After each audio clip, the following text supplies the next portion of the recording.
السلام علیکم ورحمۃ اللہ وبرکاتہ۔ جادو اور نظر بد، حقیقت اور علاج۔ زمانہ قدیم سے دور حاضر تک جادو اور اس سے متعلقہ عملیات جو ہیں وہ انسانی معاشرے کا حصہ رہے ہیں۔ یہ آج کے دور کی کوئی نئی چیز نہیں، ہزاروں سال سے ہی یہ سلسلہ چلا آ رہا ہے۔ آج بھی مختلف صورتوں میں اس کی موجودگی کا علم اخبار و رسائل اور دیواروں پہ لکھے گئے اشتہارات سے ہوتا رہتا ہے۔ ہر جادو کا توڑ، کالے علم کے ماہر، عامل وغیرہ۔ قرآن و سنت سے لا علمی کی وجہ سے لوگوں کی اکثریت اپنی پریشانیوں، کاروباری نقصان، باہمی تعلقات کی خرابی، چپکلش اور بیماریوں کا علاج جو ہے وہ جادو، جھاڑ پھونک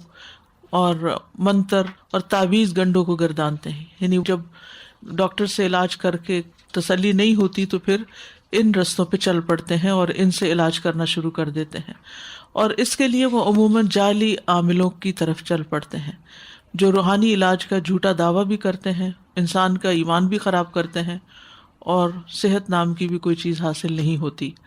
اللہ سبحانہ وتعالیٰ نے ہمارے لیے قرآن و سنت کو بہترین رہنمائی کا ذریعہ بنایا ہے۔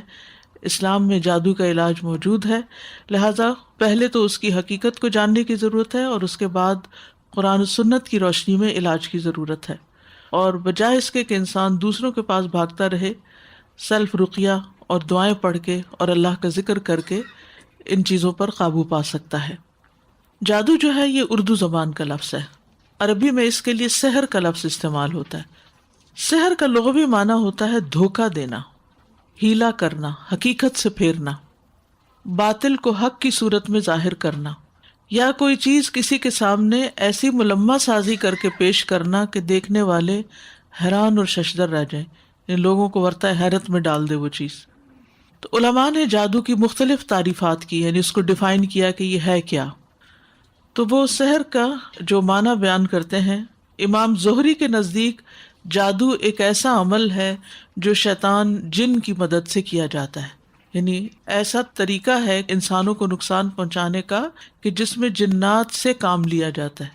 جیسے آپ نے موکل کا لفظ سنا ہوگا، تو ہر انسان کے ساتھ ایک جن بھی ہے اور ایک فرشتہ بھی ہے۔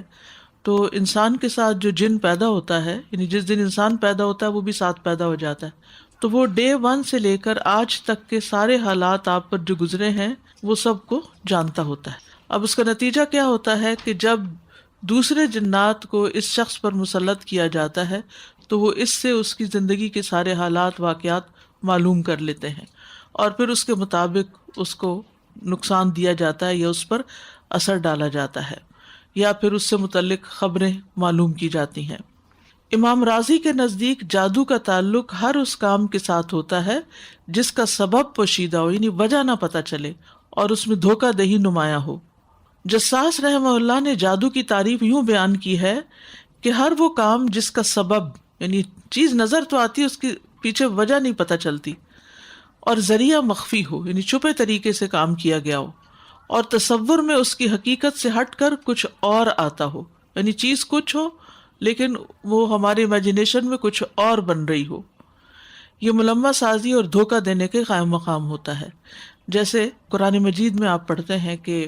موسیٰ علیہ السلام اور جادوگروں کے درمیان جو مقابلہ ہوا تھا، تو جادوگروں نے کیا پھینکا تھا؟ اپنے انچر پھینکے تھے، رسیاں پھینکی تھی، لاٹھیاں پھینکی تھی، اور وہ کیا بن گئی؟ وہ بنی نہیں تھی، وہ نظر اس طرح آ رہی تھی۔ یعنی چیز کی حقیقت کچھ ہوتی ہے، اصلیت کچھ ہوتی ہے، اور وہ نظر کچھ اور آ رہی ہوتی، تو اس میں دھوکہ ہے، ہیلا ہے۔ تو یہی اصل میں جادو کے پیچھے کار فرما ہوتا ہے۔ ابن عربی نے جادو کی یہ تعریف بیان کی ہے کہ جادو کچھ جمع کیا ہوا ایسا کلام ہوتا ہے جس میں غیر اللہ کی تعظیم کی جاتی ہے، یعنی جادو کرنے کے لیے اللہ کے سوا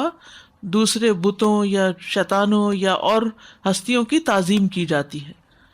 اور اس کلام میں تقدیروں اور کائنات کی نسبت غیر اللہ کی طرف کی جاتی ہے۔ ہم تو کہتے ہیں نا کہ یہ ہر چیز کا مالک اللہ ہے، ہر چیز اللہ نے پیدا کی ہے، تو وہ اس بات سے لوگوں کو پھیرتے ہیں۔ تو سحر کی جو وجہ تسمیہ ہے وہ کیا ہے کہ جنات اور شیاطین چونکہ نظر نہ آنے والی مخلوق ہے، ہم جنوں کو دیکھ نہیں سکتے، لہٰذا ان کے ذریعے کیا جانے والا عمل جب کسی کی طبیعت، مزاج، عقل اور تخیل، امیجنیشن کو متاثر کرتا ہے تو میڈیکلی اس کو ڈائگنوز نہیں کیا جا سکتا کیونکہ وہ ٹینجیبل نہیں ہوتا، وہ دیکھ نہیں سکتے، آپ چھو نہیں سکتے،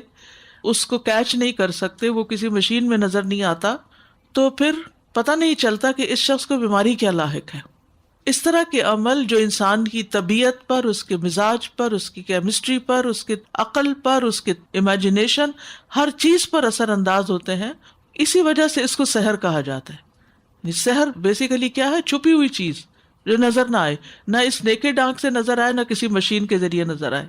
نہ کسی اور چیز سے، یعنی وہ انسانوں کو جو سائنسز دی گئی ہیں ان سے آگے کام کرتی ہیں۔